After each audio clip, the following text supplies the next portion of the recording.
오늘은 인도하는 별의 의미라고 하는 제목으로 하나님의 말씀을 생각해 보겠습니다.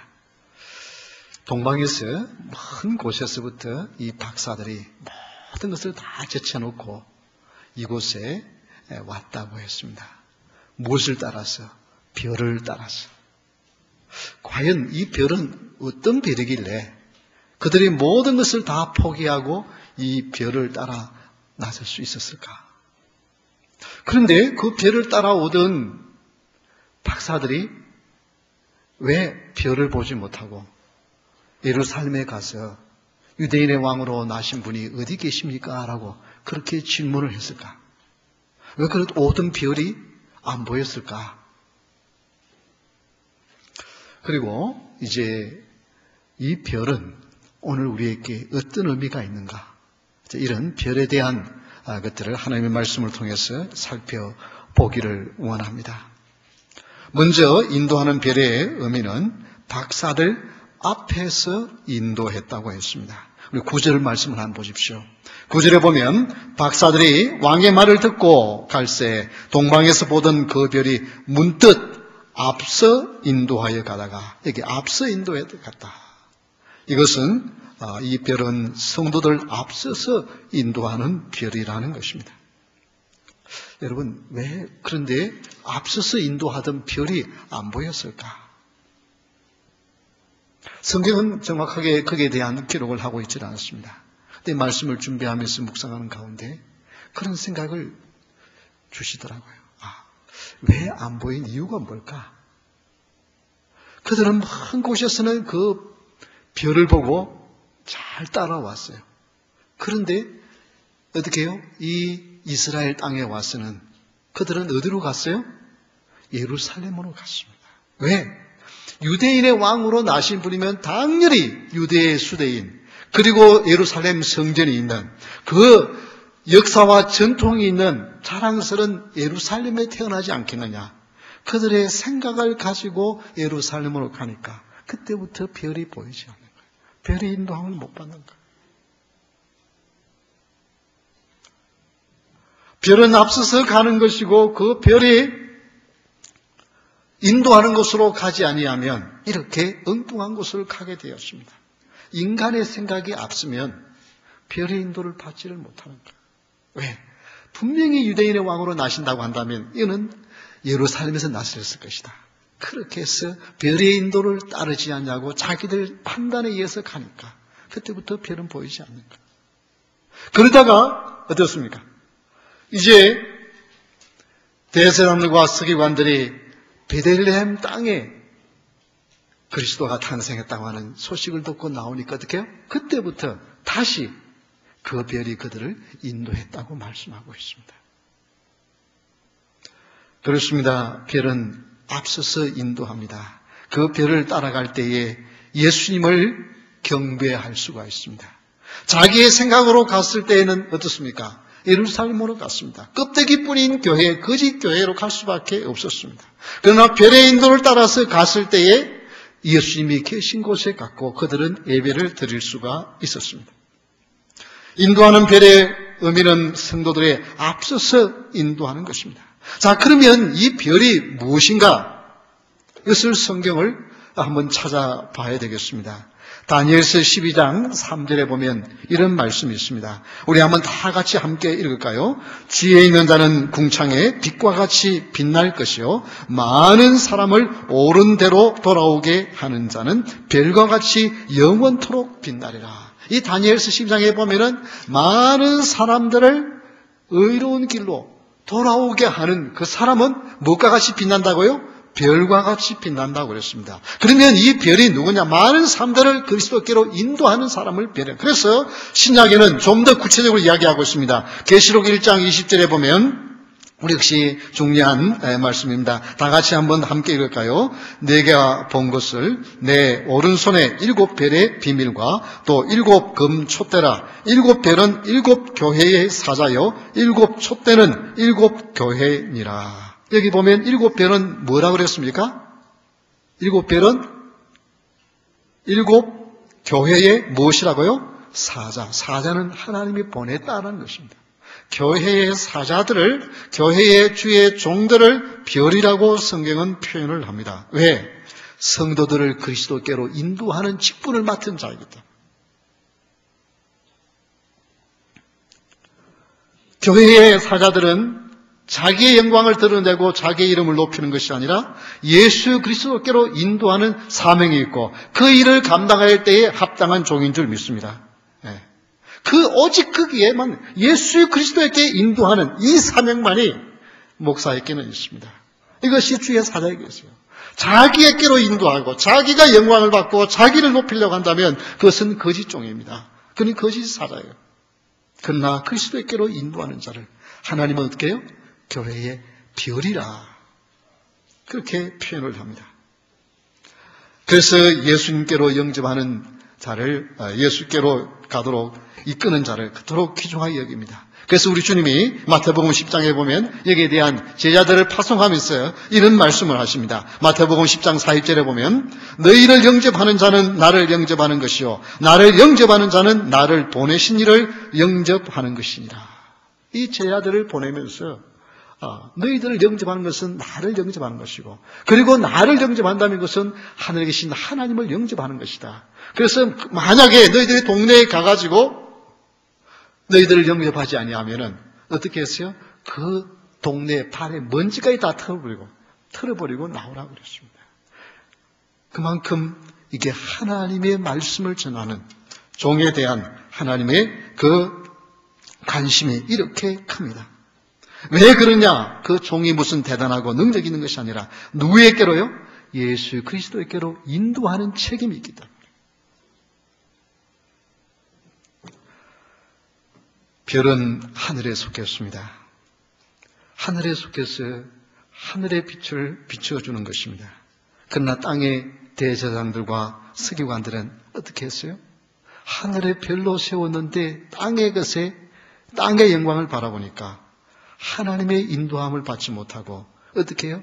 헤롯의 지배를 받고 헤롯의 앞잡이가 되어져서 헤롯을 이해해주는 일을 하다가 오히려 예수 그리스도를 예배하는 것이 아니라 예수 그리스도를 잡아 죽이려고 하는 그들의 앞잡이가 되어지는 불행한 일을 합니다.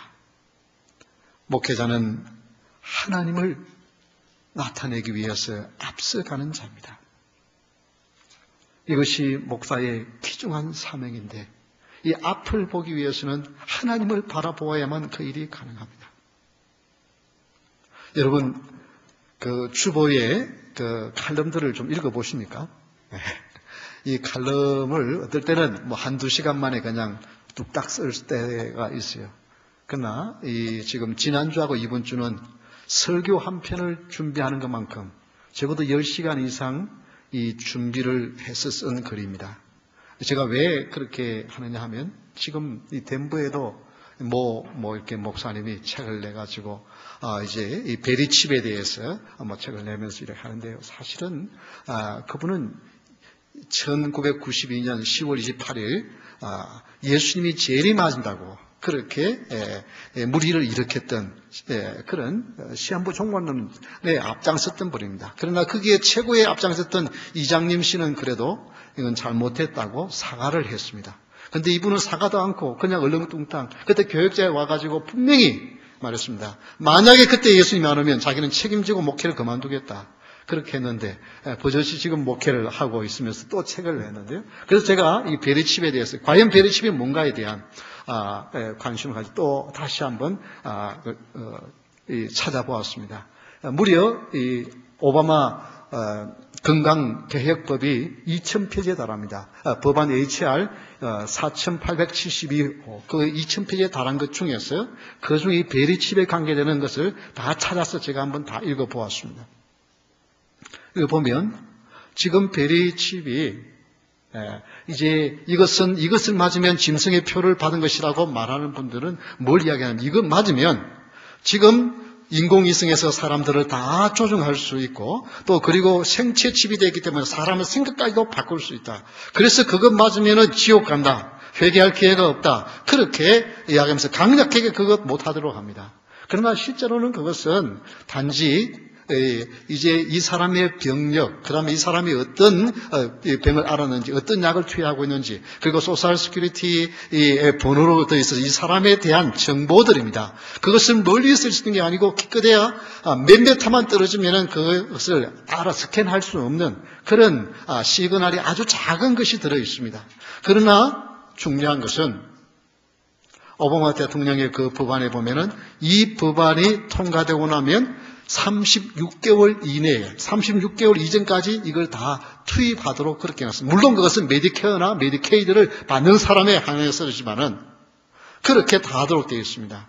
그러나 여기에 이것이 아마 지금 무슨 굉장히 많은 반대 때문인지 실제로 이제 그것이 언제 통과되냐면 2010년 3월 30일 통과되었습니다. 그렇기 때문에 2013년 3월 31일부터는 강제 조항이 되어지고 만약에 그때부터 안 하면은 이제 구속력이 있어서 이제 여러 가지 불이익을 당한다 그렇게 하는데 사실 아직까지 그런 법안은 없습니다.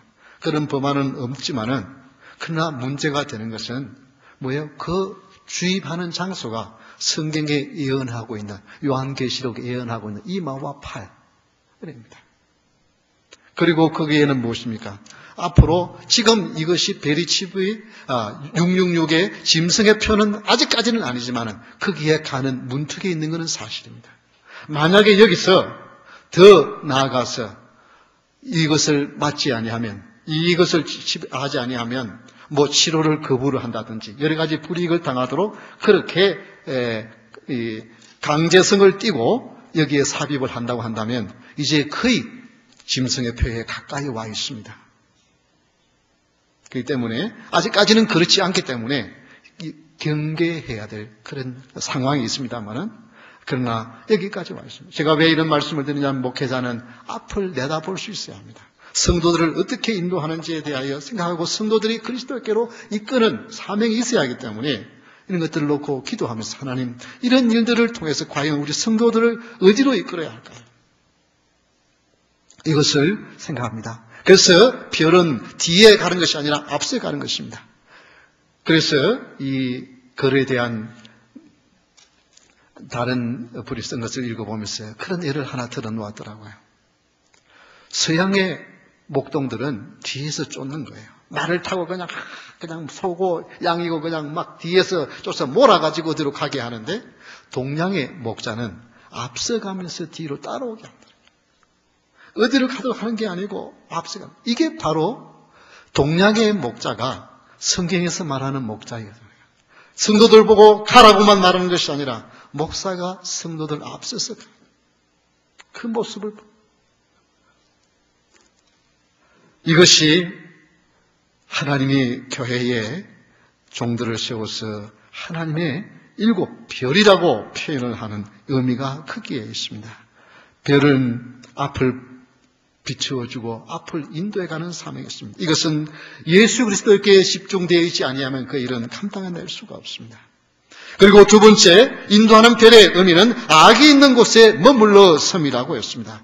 이것은 뭘 의미합니까? 예수께로 인도하는 사명이 있다는 것입니다. 앞서갈 뿐만 아니라 오직 앞서가되 어디를 가야 되느냐? 예수님을 향하여 가고 성도들을 예수님께로 인도하는 사명이 목사에게 있습니다. 교회의 종들에게 있습니다. 그래서 9절에 보면 악이 있는 곳 위에 머물러서 있는지라. 사랑하는 성도 여러분, 인도하는 별의 의미는 오직 예수님께로 인도할 때만 의미가 있습니다. 예수님께로 인도하지 않냐고 자기께로 인도합니다. 자기가 영광을 받게 하여 자기로 사람을 성도들이 이끌면 그것은 거짓 종이에요. 아기가 있는 곳, 구세주가 탄생하신 곳, 예수 그리스도가 있는 곳, 생명의 주가 되시는 그분께 인도하는 것이 하나님의 사자들의 소명인 것입니다. 이 소명을 잃어버린 대제사장과 서기관들은 어떻게 했어요? 예수님이 탄생했다 하니까 예수님께로 가야 됐잖아요. 자기의 목숨이 날아가도 그걸 찾아가는 것이 대제사장과 서기관들이 해야 될 일이었어요. 그런데 어떻게 해요? 구세주가 그리스도가 탄생했다 하니까 소동하면서 자기들의 위치가 흔들릴까 봐 오히려 그를 죽이는 일에 앞장서서 그 일을 가르쳐주는 어리석은 자가 되었습니다. 이만큼 중요합니다. 종이 타락하면 성도들보다 더 못된 짓을 하는 거예요.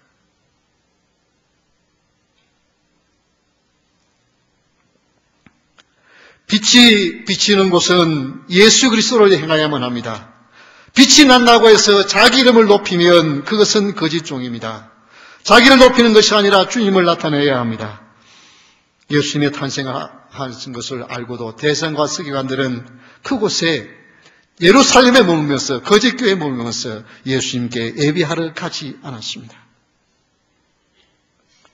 여러분, 교회의 사역자는 자신의 영광을 구하는 것이 아니라 예수 그리스도를 드러내는 종에 불과합니다. 그래서 고린도전서 3장 5절에 보면 그런즉 아볼로는 무엇이며 바울은 무엇이냐, 그들은 주께서 각각 주신 대로 너희로 하여금 믿게 한 사역자들이니라. 대단한 사역을 한 우리는 베드로, 우리는 바울, 우리는 게바타다, 그렇게 했을 때에 주신 말씀이 바로 이것입니다. 그들이 아무것도 아니다. 그들 자체에 무슨 영광이 있는 게 아니고 예수님께로 인도하는 사역자, 노동자다. 예수님께로 인도하는 일꾼이다. 그렇게 이야기를 했습니다. 그렇습니다. 목사의 존재의 이유는 예수님께로 성도들을 인도하는 것 외에 그것 이하도 그것 이상도 아닙니다. 그것 이상의 무엇을 바라면 그것은 가짜인 것입니다. 그래서 이 말씀을 준비하면서 오래전 대학 다닐 때 그토록 제가 좋아했던 사도가 아니라 세례 요한이 생각이 납니다. 정말 예수님만 드러내다가 간 분이 누군가. 성경에 가장 손꼽을 만한 분이 세례 요한이더라고요. 그분은 마태복음 3장 3절에 보면 그는 선지자 이사야를 통하여 말씀하신 자라 이르시되 광야에 외치는 자의 소리가 있어 이르되 너희는 주의 길을 준비하라. 그가 오시기를 곧게 하라 하였느니라. 외치는 그냥 소리다 그랬어요. 소리는 어떻게 해요? 그냥 말만 하고 없는 거예요, 존재가. 예수님만 나타내고 그 다음에는 존재가 없어요. 그런데 예수님 나타내고 예수님을 전하니까 사람들이 그거에 대해서 높이면 자기가 마치 무엇이라 된 것처럼 생각하다가 무너지죠. 어제도 그 집사님과 잠깐 이들 가면서 대화를 나누면서 바로 그 당시에 한때 놀라운 능력이 나타나고 놀라운 이적을 행했던 그런 종들이 자기가 마치 무엇이라 된 것처럼 교만하다가 이단으로 빠지고 타락하는 경우들을 우리 한국 역사에서도 많이 볼 수 있습니다. 그래서 이 세례 요한은 요한복음 3장 29절에 보면 이렇게 말합니다. 우리 한번 다 같이 읽어볼까요? 신부를 취하는 자는 신랑이나 서서 신랑의 음성을 듣는 신구가 크게 기뻐하니 나는 이러한 기쁨으로 충만하였노라. 그는 흥하여 하겠고 나는 쇠하여 하리라 하니라. 예. 그를 따르던 많은 제자들이 예수님이 나타나니까 이 세례 요한의 제자들이 예수님께로 다 가요. 그러면서 그렇게 화려했던 자기의 사역이 점점 줄어드는 거예요. 그것을 보면서 남아있는 사람들이 속이 상해가지고 그러니까 하는 말이 우리가 지금 준비했던 것은 누구와? 내가 신랑이 아니야. 신랑의 들러리들이야. 신랑의 들러리들은 신랑이 오면은 기뻐하고 맞이해 주는 거 그것으로 다고.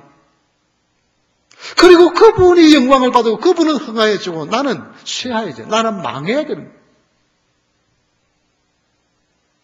오직 주님만 드러내는 것이 하나님이 교회의 벨로 세운 사자로 세운 목적입니다. 저는 이 말씀을 준비하면서 정말 나는 성도들을 예수 그리스도께로 인도하는 목회를 했는가 자신을 돌아보지 않을 수가 없었습니다. 그냥 하나님의 관점을 빼고 인간적인 관점에서 제 목회를 한번 놓고 내가 한번 평가해봐라 그렇게 말한다고 한다면 제가 성실하게 나름대로 꾀부리지 않고 하나님 맡겨준 것 그렇게 해온 것 때문에 점수는 한 중간 정도는 주지 않을까, 한 C는 받지 않을까, 한번 그런 생각을 한번 해봤어요. 목사님들 중에서 한 중간 정도는 가지 않을까 그런 생각을 한번 해봤어요. 그런데 악이 있는 곳에 머물러 서도록 예수님께로 인도한다고 하는 이 얘기에는 자신이 없고 두렵고 떨리더라고요. 그 말은 무슨 말이냐 하면은 나름대로 성실하게 착실하게 그렇게 목회를 한다고는 했지만 과연 나의 목회를 통해서 과연 얼마나 성도들을 예수 그리스도께로 인도했을까? 이거 생각하니까 두렵고 떨려요. 하나님, 내가 만약 나의 사역을 통해서 설교를 통해서 예수님을 드러냈다고 한다면, 우리 성도들이 예수님을 보고 예수님을 경험하고 예수님을 만났다면 신앙생활이 변화가 일어날 텐데, 예수님 때문에 달라질 텐데, 예수님이 안 보이니 죄를 짓고도 죄가 죄인 줄 무서운 줄 모르고, 예수님이 안 보이니까 어두운 가운데 있는데, 이것을 생각하면서 하나님 앞에 회개하지 않을 수 없었습니다. 교회의 목회자로 세운 것은 자신의 영광을 높이는 것도 아니고 자신의 무엇을 취하는 것도 아니고 오직 악이 계신 곳에 머물러 서 있어야 합니다. 그보다 더 나가서도 안 되고 그보다 앞서서도 안 되고 오직 별의 사명은 예수 그리스도께로 인도하고 그 예수님이 계신 그곳에 머물러 서 있어야 돼요. 과연 목회를 통해서 예수 그리스도를 높이고 예수님을 얼마나 드러냈을까? 이것은 정말 자신이 없습니다. 하나님 앞에 두렵고 떨립니다. 이를 놓고 하나님 이제는 다른 것보다도 아기 예수가 계신 곳에 머물러 서 있는 별처럼 오직 우목사를 보면은 예수님이 생각나는 삶을 살 수 있도록 하나님 도와주세요. 하나님 그러다가 가야 되지 않겠습니까? 그러지 못하고 그냥 성실하게 여기서 맡아 있는 일을 감당해내는 것, 이건 세상의 직업도 착실한 사람은 자기 일을 열심히 하잖아요. 그것만으로 되는 것이 아니라 내 삶을 통해서 사역을 통해서 예수님을 드러내야 하는데, 예수님을 보여줘야 되는데, 예수님을 체험하게 해야 되는데, 예수님을 만나게 해야 되는데, 여기에 대한 안타까움이 있습니다. 이를 위해서 여러분 기도 좀 많이 해주시기를 바랍니다. 네. 세 번째, 인도하는 별의 의미는 별을 보고 기뻐했다고 했습니다. 10절 한번 보십시오. 그들은 별을 보고 매우 크게 기뻐하고 기뻐하더라. 이것은 뭡니까? 별 자체를 보고 기뻐하는 겁니까? 뭐 때문에 기뻐해요? 예수님이 계신 곳을 인도하니까 기뻐할 거예요. 그냥 그 별 보고 별이 보고 그렇게 중요한 게 아니에요. 그 별은 지금 무엇 때문에 그 별을 보고 온 거예요? 그리스도가 탄생하신 곳을 인도하기 때문에 온 거예요. 그런데 사람 착각해요, 종들이. 종을 막 이렇게 기뻐하고 내가 참 인기가 대단한 것보다 내가 좀 대단한 것. 그게 아니라 목사 그 사람이 무슨 대단한 게 아니고 그가 어떻게 해요? 예수님을 전하고 예수님을 나타내니까 귀중한 거지. 예수님 전하지 않고 자기 욕심 채우면 그건 아무런 소용이 없는 거죠. 예수님을 만나게 하는 기쁨. 이 기쁨이 있어야 합니다. 이 기쁨을 주는 목회자가 되도록 최대한 노력을 하려고 합니다. 여러분 기도해 주시고 또 제가 그런 모습이 보이지 않을 때, 예수님을 드러내는 모습이 보이지 않을 때 저를 때로는 충고도 해 주시고 정말 기쁨이 넘치게. 여기 본문에 보면은 매우라고 하는 스포드라고 하는 말인데 이것은 극도로 몹시 강렬하게 크게라고 하는 이것은 메가스라고 하는데 이것은 메가톤급이라는 말 쓰죠. 이건 사실은 메가라고 하는 말이 헬라어에서 온 말입니다. 이거는 크고 웅장한 위대한 것을 말합니다. 그리고 기뻐하고 기뻐하더라. 이것은 헬라적인 표현이 아니라 히브리어적인 표현입니다. 기쁨을 기뻐하더라. 그러니까 매우 크게 기쁨을 기뻐하더라. 그런 말입니다. 이것은 뭐예요? 기쁨을 중복적으로 표현한 것입니다. 그런데요, 이 우리 성경은 기뻐하더라 그렇게 되어 있습니다만은 사실은 헬라어에는 수동태로 되어 있습니다. 기뻐지더라. 기쁨은, 성도의 기쁨은 여러분이 기뻐하려고 해서 기뻐하면 그것은 세상의 쾌락입니다. 그러나 성도는 어떻게 해요? 주님을 만난 것 때문에 주님이 여러분 가운데 임하시면 여러분은 기뻐하는 삶을 사실 줄 믿으시기 바랍니다. 네. 세상의 쾌락을 쫓아가는 것은 그것은 내가 기뻐하는 거예요. 그런데 여기 본문은 수동태로 되어져 있습니다. 하나님이 기뻐하시게 해주는 거예요. 그래서 여러분, 예수님을 만나면 기쁨이 있을 줄 믿으시기 바랍니다. 세상의 어느 것도 진정한 여러분의 기쁨을 채울 수 있어요. 일시적으로는 기뻐요. 일시적으로는 뭔가 있어요. 그러나 그것은 조금만 지나면 어쩌면 크게 기뻐하면 기뻐한 후일수록 더 허전함이 있습니다. 그래서 여러분 친구들하고 막 재미있게 이야기하다가 그때는 정말 재미있는 것 같아요. 그런데 친구들 헤어져서 한번 집으로 와보십시오. 혼자 있어 보십시오. 그때 오는 그 쓸쓸한 외로움은 더 큽니다. 그래서 여러분이 기뻐하려고 하지 말고, 여러분이 기쁨을 추구하지 말고, 주님이 주시는 기쁨을 사모할 수 있기를 주의 이름으로 축원합니다. 그러면 주님이 내 속에 임하십니다. 주님을 만난 기쁨 때문에 기쁨이 넘치는 삶을 살 수 있을 줄 믿으시기 바랍니다. 그래서 사도행전 16장 34절에 보면 그들을 데리고 자기 집에 올라가서 음식을 차려주고 그와 온 집안이 하나님을 믿음으로 어떻게 해요? 크게 기뻐하니라. 하나님을 만나면 진정한 기쁨이 있어요. 거기에는 수고를 해도 그것이 수고가 아니라 기쁨이 있습니다. 여러 가지 하나님 앞에 드리고도 기뻐하는 것입니다. 이것이 주님을 만난 사람들의 기쁨인 것입니다. 그래서 우리 주님은 이 주님을 만나게 하는 기쁨을 위해서 이 땅에 오신 그 표현을 이렇게 말합니다. 요한복음 10장 11절에 보면 나는 선한 목자라. 선한 목자는 양들을 위하여 목숨을 버리거니와. 왜? 목숨을 버리는 이 일을 어떻게 해요? 나는 기뻐하고 기뻐한다고 했어요. 왜? 예수님을 만나면 불행한 인생들의 삶이 바뀌고 변화가 되기 때문에 그들은 기뻐하는 삶을 살 수 있기 때문에 이것이 목사의 사명이에요. 목사에게 있어서 가장 큰 기쁨은 무엇입니까? 성도들이 목사를 알아주고 인정해주고 존경해주고 사랑해주고 하는 그것도 기쁨이 되죠. 사실은 그러나 그거는 정말 일시적인 기쁨입니다. 목사에게 있어 목회자에게 있어 가장 큰 기쁨은 주님을 몰랐던 사람, 주님을 만나고 주님 때문에 변화된 삶을 살면서 하는 말이 목사님 말씀을 듣고 주님을 깨달았습니다. 주님을 만났습니다. 목사님 교회에 와서 예수님의 은혜를 깨달았습니다. 이 말 들으면 그만 모든 피곤, 모든 것은 다 씻어지는 것 같아요. 한 명이라도 예수님을 만났어요. 예수님 그 부족한 종의 설교를 듣고 예수님을 만나고 예수님을 사랑하게 되었다면 천하보다 귀한 존재가 되었으니 이것이 얼마나 기준. 얼마나 많은 성도가 모여 있는가 중요한 것이 아니라 목회자에게 있어서는 여러분 한 사람 한 사람이 주님을 만난 그것 때문에 기뻐하며 사는 이것을 보는 것이 가장 큰 기쁨입니다. 여러분, 이 기쁨을 여러분 많이 정말 느낄 수 있도록 여러분 모두가 주님 안에서 기뻐해지는 축복이 있기를 주의 이름으로 축원합니다. 정말 주님 사랑하는 사람이십시오.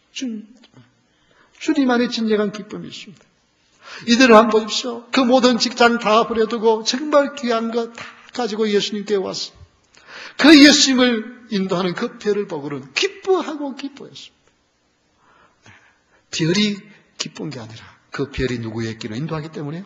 예수 그리스도의 길로 인도하기 때문에 그토록 기쁜 거예요. 여러분 그래서 예수님 안에서 진정한 기쁨이 있기를 바랍니다.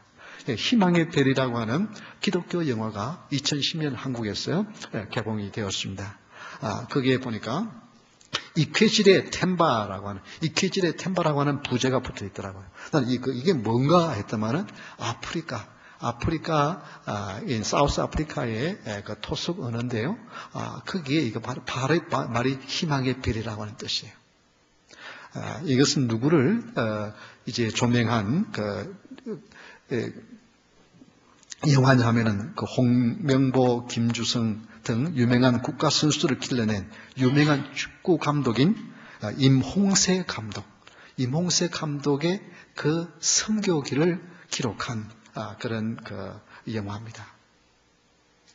근데 제가 그 유튜브를 통해서 잠깐 전체가 아니고 조금을 이렇게 보았는데 이분이 이제 축구 감독으로서 정말 명성을 얻은 분이에요. 그런 어느 날 갑자기 사우스 아프리카로, 남아프리카로 선교를 떠나요. 왜냐하면 이제 그곳에 가서 이 사우스 아프리카가 정치적으로는 자유를 얻었지만 아직도 그늘진 곳에 있는 가난한 사람들이 많이 있습니다.